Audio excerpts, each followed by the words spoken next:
Midday News.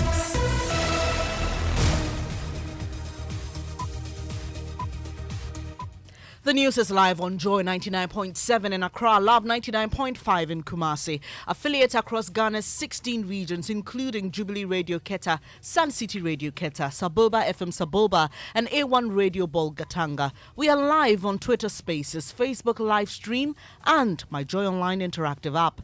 The Midday News is sponsored by Duraplast Ghana Limited, producers of quality PVC pipes and water tank. Where Duraplast goes, water flows. Coming up, restructure or no payment. That's government's ultimatum to the independent power producers as proposal for a debt exchange program takes center stage in the over $2 billion debt in the energy sector. So how about IPPs? What makes IPP so unique that we cannot apply the principle to them? And if they don't, it's the same. Okay. It's the same. Where's the money? We have to raise the money together. But the IPPs insist they will not restructure the debt. We've made our position known emphatically regarding the debt restructuring, that we are not open to that. We are open to a discussing the payment plan of our arrears. We'll explore the implications of this, and has the battered economy turned the corner? We have, turned the corner. World Bank just told us over 800,000 people have fallen into poverty. Whatever corner we have turned, it must respond to these development outcomes. Are we turning around the corner? It's still a long corner that we are turning. Details in a moment. Also, nurses in rural hospitals refer cases and turn away patients following void created by physician assistants who are in dispute with the Ministry of Health over the amendment of the Health Professionals Bodies Act. Over 100 referrals so far. We just tell them to go to nearby facilities. Since last week to date, what we do is to let them go because we cannot do anything. More as the National Labour Commission asks the disputing parties to approach the negotiating table with cool heads for a swift resolution. We will not delay in finding a solution to it. But the parties must also be cooperative. If you are going to a negotiation table and you say, if I don't get this, that's the end of the matter, certainly it might not be very easy to resolve. Also in this package, government describes the Saglemi housing project as a poorly thought initiative as a new $550 million affordable housing project takes off at Pokwase.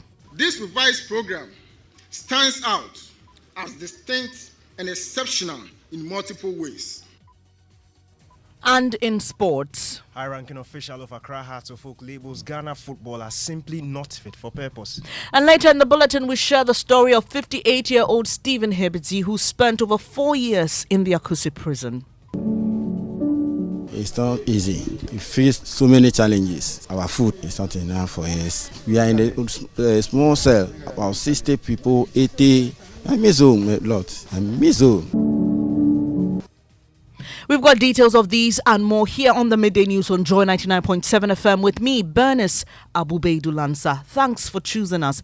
Joy News, independent, fearless and credible.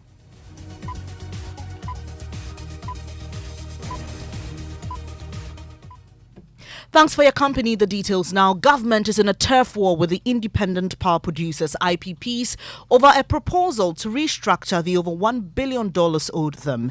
Joy News is learning a proposal for debt exchange has been presented to the 6 IPPs for study and approval. In all, government is hoping to restructure over $2 billion or 23 billion cedis equivalent debt in the energy sector.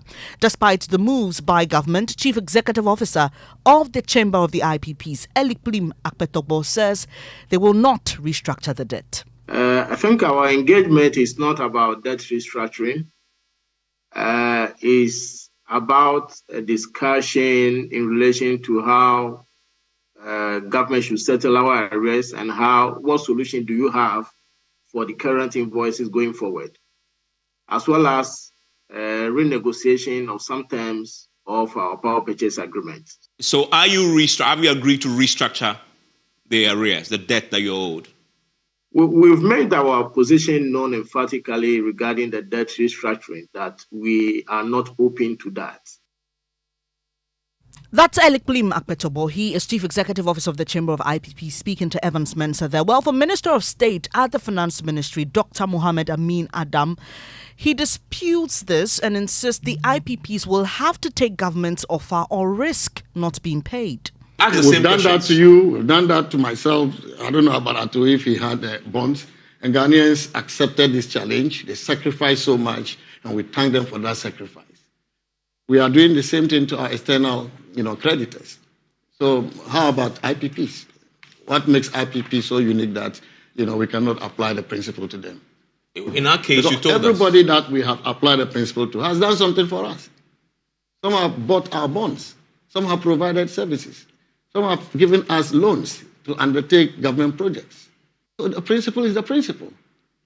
And we are very happy that a lot have responded positively, particularly the people of Ghana. Okay, the people of Ghana. And I expect IPPs to also respond positively. Okay. And if they don't, in our case, you told us if we don't accept it, you won't be able to pay.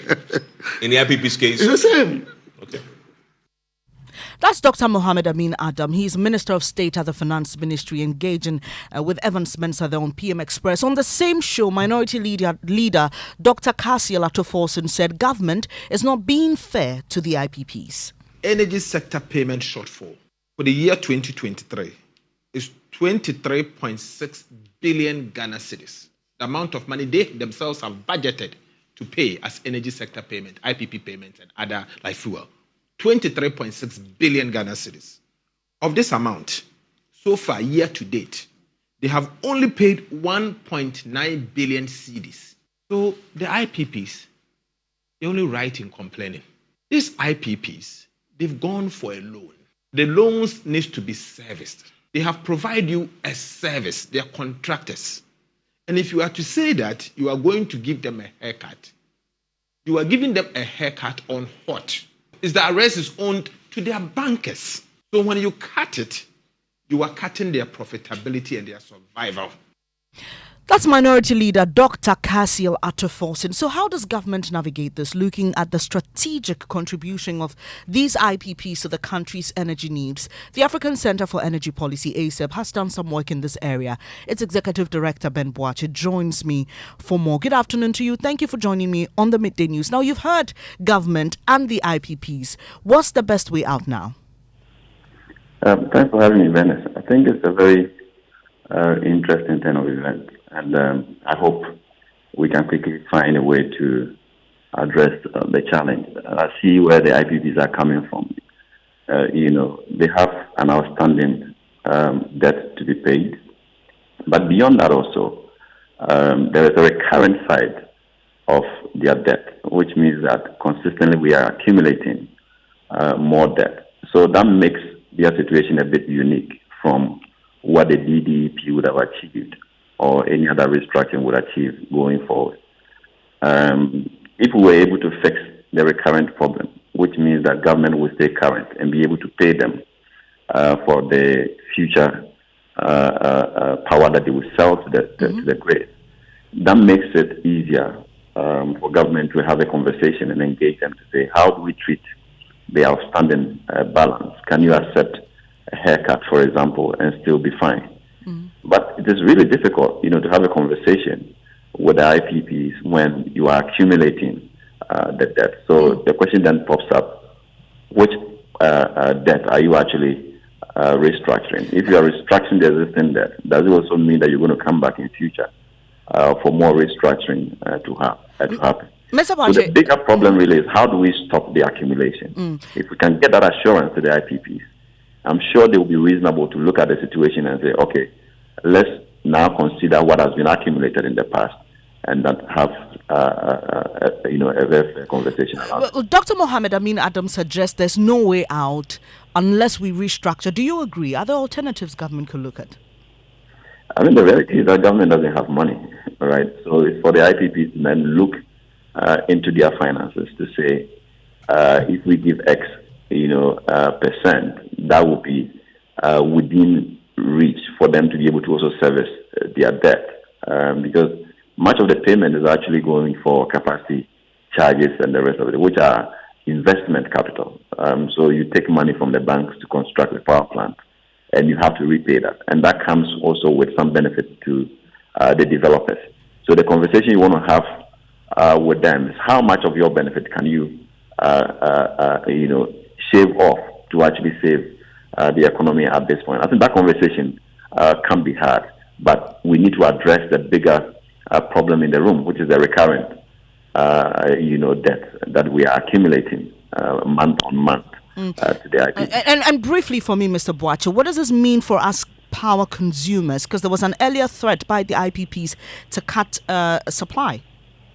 Unfortunately, because there is that existing relationship with government and the IPPs, they always have that bargaining chip really to pull the brakes if they are not getting paid. And contractually, they will be supported in dealing with that. And that's why we expect that we will fix the problems with distribution and be able to pay them. And once we're able to pay them going forward, there will be less problem or less anxiety on whether the IPPs will at some point want to cut supply to the grid or not. Thanks for your time this afternoon. That's Ben Boache. He is Executive Director of the African Center for Energy Policy. Now, let's stay a while on the general issue of debt restructuring, because government has started the process to restructure pension funds worth 31 billion cedis. It's therefore inviting holders of these bonds to exchange them for new set of government papers. George Biafe has the rest of the story. The Finance Ministry, in a statement, noted that the invitation is intended to enable pension funds to preserve what government describes as their patrimonial value, whilst exchanging eligible bonds for papers that offer more potential liquidity. The offer is targeted at pension funds that have been invested in Government of Ghana bonds, the ESLA PLC, and the Dachi Trust PLC. The offer, which started from yesterday, is however expected to end on the 18th of this month.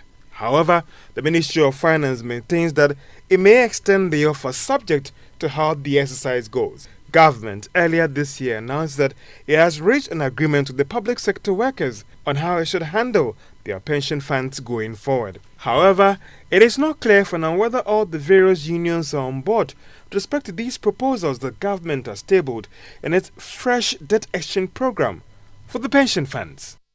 Joy Business Editor George Biafe there. Now, 5 words that stood out after the Finance Minister's mid-year review of the budget yesterday were, quote, "We have turned the corner," unquote. Mr. Ken Ofori-Atta highlighted significant progress made in Ghana's economy since the decision to go to the IMF for a bailout. Minister of State at the Finance Ministry, Dr. Mohamed Amin Adam, provides the justification. If inflation today is 42, it's still high. And we are hoping to reduce it further by the end of this year to 38. And we even hope to reduce it to a single digit by the time we terminate the IMF program. But that is a significant reduction from 54% to 42% half year. Secondly, we know that Ghana was not the only country facing this challenge. Then you are also talking about the exchange rate. Last December, for example, exchange rate depreciation, the depreciation of the city had reached 54%. That's Minister of State at the Finance Ministry, Dr. Mohamed Amin Adam, justifying Finance Minister's expression that we've turned the corner. But economist professor with the University of Ghana, Professor Godfrey Bopping, and political risk analyst Dr. Thue Champong, and President of GUTA, Dr. Joseph Obing, say the country is far from turning the corner.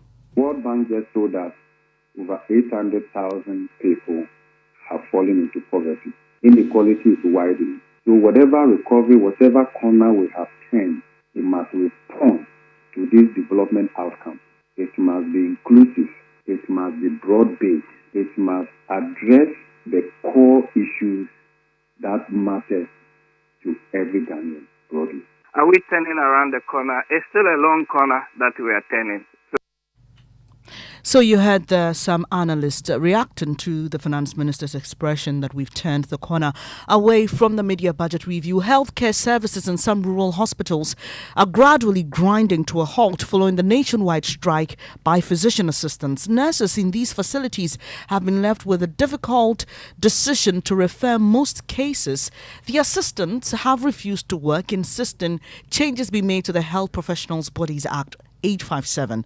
So they would be granted the freedom to operate independently. Meanwhile, their absence is causing a huge void. Despite a call by the Ministry of Health to doctors on leave to resume, the lives of patients are at risk. Love FM's Nana Boache Yadom visited some rural hospitals in the Ashanti region. Nana Boache, what's the situation where you visited?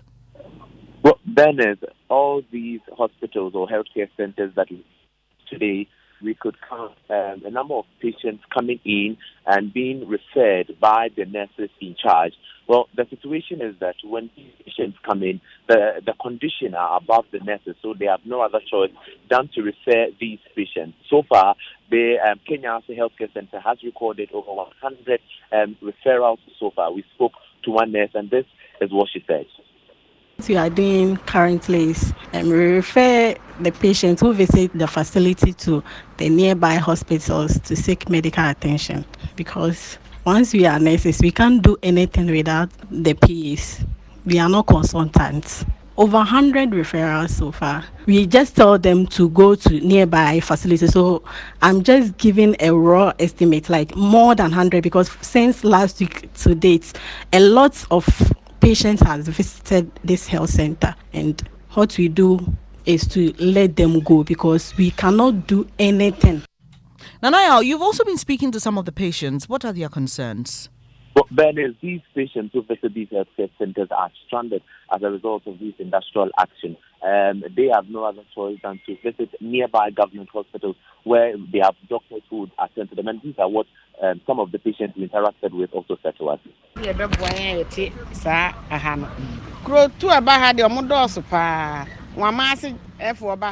I am one of the many villagers who come here for healthcare. People from Wamase, Birim, from there to Bonri, Ibura, Adaesina, Krobo, Ahujo, Wono, and many towns.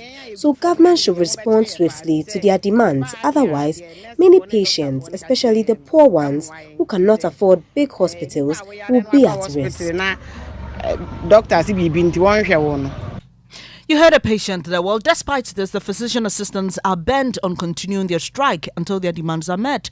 The National Labour Commission has called on the disputing parties for a meeting, but President of the group, Anthony Asare Akon, says until they receive a favourable response from the Health Ministry, they won't back down. If the first hearing does not go in our favour, whatever, but we are looking at government posture at the meeting. If the government comes in, ministry comes in and speaks well before the commission, then we will actually withdraw. That is for a fact. We will withdraw the strike. When I say speak well, is the things that we are requesting. You know, this is a commission. The case can linger for 2 years or 1 year. They could be adjourning.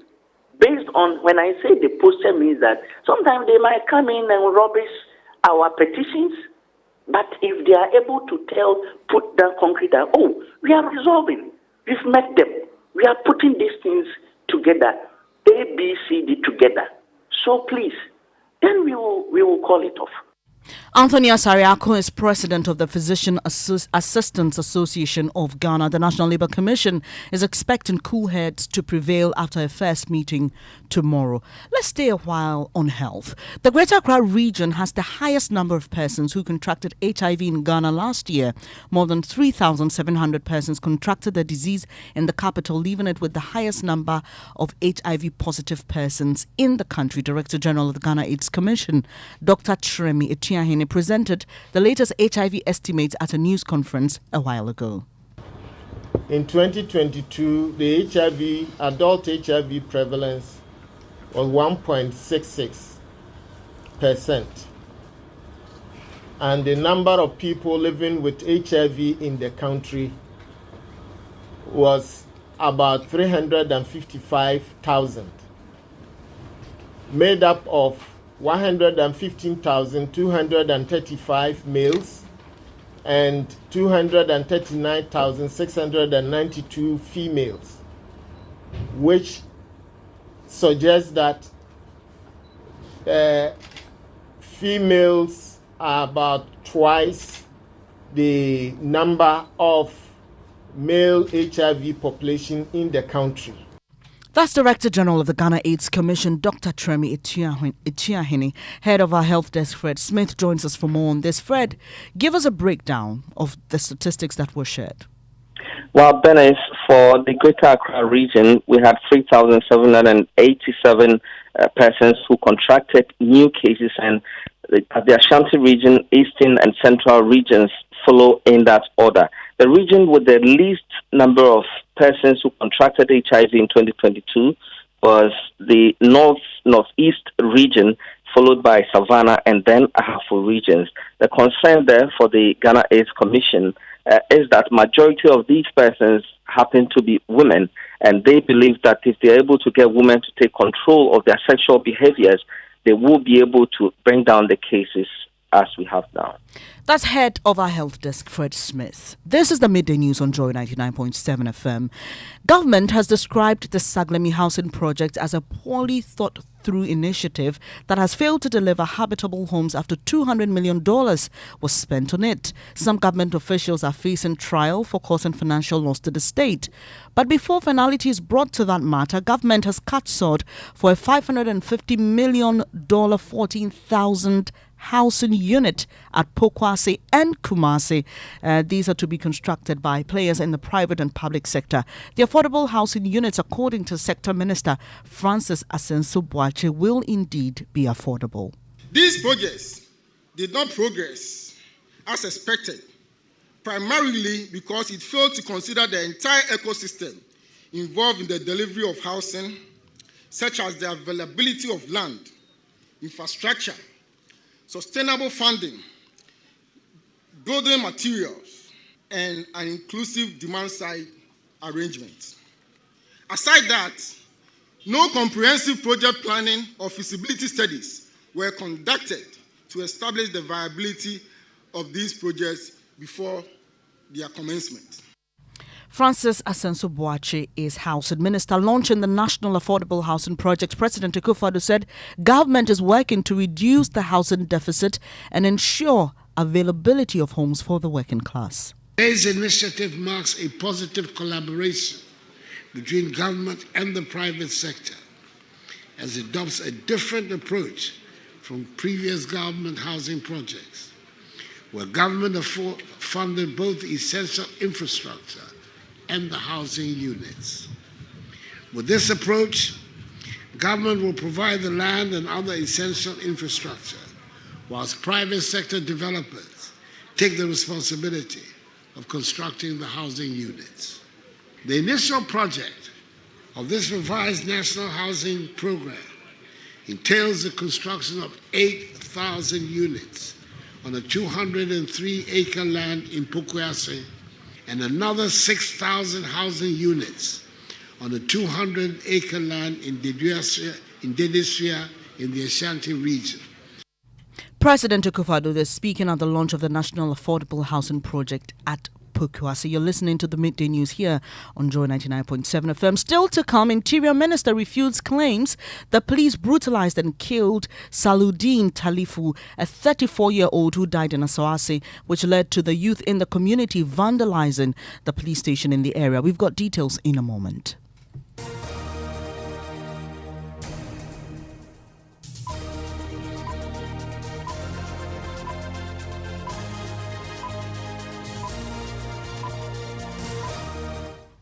Thanks for staying. This is the Midday News brought to you by Duroplast Ghana Limited. Up next is sports, and Daniel Cranting is here with the latest. Hello.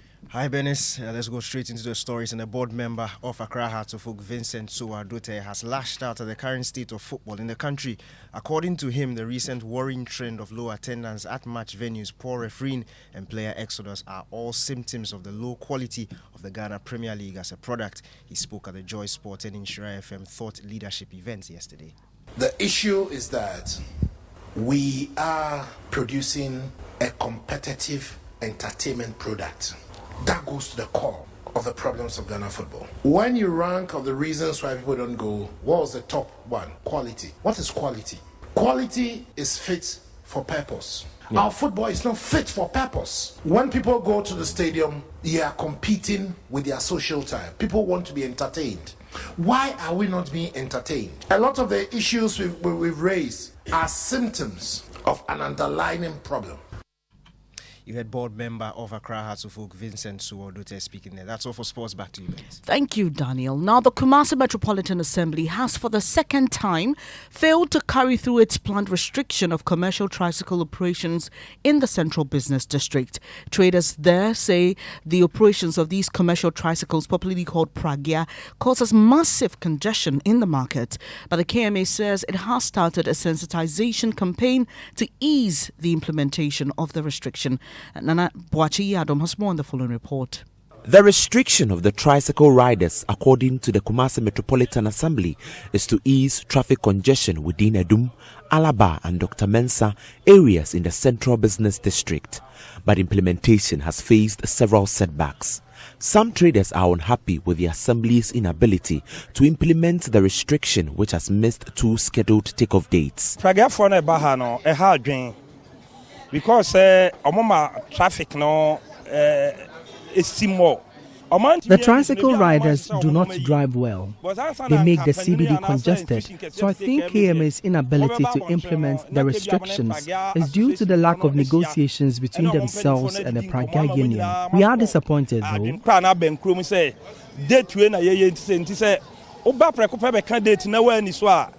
Basa next time we can say ya na esudie no edren. Mistake on me so we need traffic so they don't follow any road regulations. We always fight with them because of how careless they drive. According to respondents, the implementation of the Pragya restriction would help ease the CBD's congestion. Chief Executive of the KMA, Samuel Pine, says the delayed implementation is to sensitize the riders on the restriction. He has set a new date of August 7th, 2023 to start implementation. Last week at the General Assembly meeting of the Assembly, we took a final decision on that. Enforcement should have started today. But yes, some people were complaining, oh, we've not heard about what's going on and all that. So what we've done is that, yes, we are looking at talking to them. So today when you encroach, let me use that word, when you encroach the territories that we don't want them to use, they will talk to you and let you go. But from Monday, so between now and Friday, that is what our task force is going to do. From Monday, the police and the MTTD, our security people and the task force will be fully to enforcement because... That's Nana Boachi Yadom's report.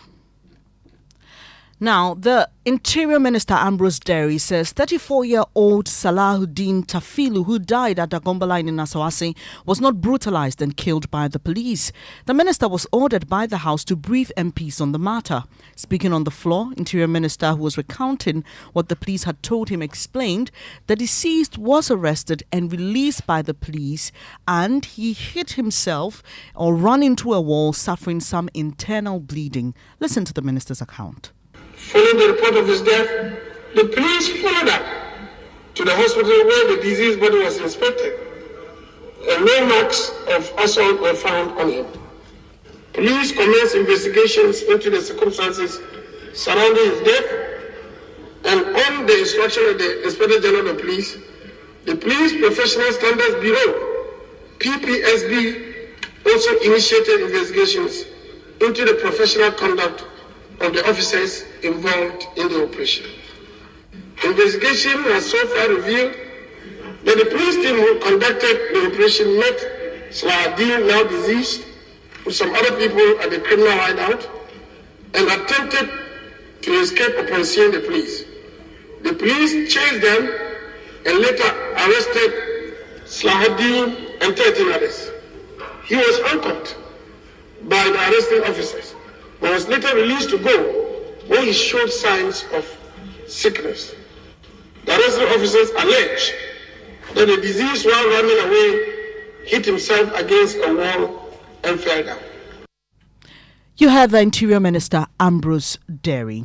Now, former Food and Agriculture Minister Dr. Owusu Efiakoto says the level of despondency at the grassroots level of the governing New Patriotic Party requires a deeply rooted loyalist to restore hope and break the aid. The NPP will hold a Super Delegates Congress on August 26th to select 5 aspirants for the November Congress to select a flag bearer. Ahead of the polls, Dr. Efiakoto says he's identified the problems of the party and has a solution to fix them. We are the new way. According to Dr. Owusu Afriyie-Akoto, only a strong, formidable and united front can guarantee electoral victory in the 2024 general elections for the MPP. But he says the current state of the MPP epitomizes despondency and hopelessness due to the neglect of the grassroots. Two things. One is discipline. Two is their situation. Because everywhere you go, everywhere you go. So for me, we need to fix this party. He's assuring delegates of the party that he will work assiduously to ensure that their welfare is improved when voted to bear the flag of the UP tradition. We have a lot of contracts. Government is the biggest business giver in this country. And if the military can have companies to do business, why can't political parties? For 6 years, Dr. Owusu Afriyie-Akoto led the agricultural revolution under the Planting for Food and Jobs. According to him, Ghana will need a new innovative business model to do things differently if the country is to succeed in diversifying its agriculture. The model, he said, should be driven by government structure, supply chain logistics and market access, support for big data and technology for evidence-based decision-making, research and development. But above all, he said the political will to execute this innovative new business model should never be compromised, stressing that any laxity in the implementation of the model will slow the pace of development. If we rely on gold and oil and all those things, we will forever go back to the IMF and IMF and IMF. Elton Brobe with that report. And before we go, Stephen Hebidi was sentenced to 8 years in prison for defilement, but was pardoned after serving 4 years and 8 months due to his good behavior. As he goes home, he's full of hope for the future because he believes he's reformed. Joy News caught up with him as he bid farewell to the Akuse prisons where he spent the last 4 years of his life. And we'll bring you details of that beautiful report in subsequent bulletins. Thanks for your company. The Midday News is brought to you by Duraplus Ghana Limited, producers of quality PVC pipes and water tank. Where Duraplus goes, water flows. There's more news when you log on to myjoyonline.com, including Twitter accused of bullying anti-hate campaigners. I'm Bernice Abubedu-Lanza. Thanks for your company once again. Up next is Living Word with Pastor Mensa Otabil.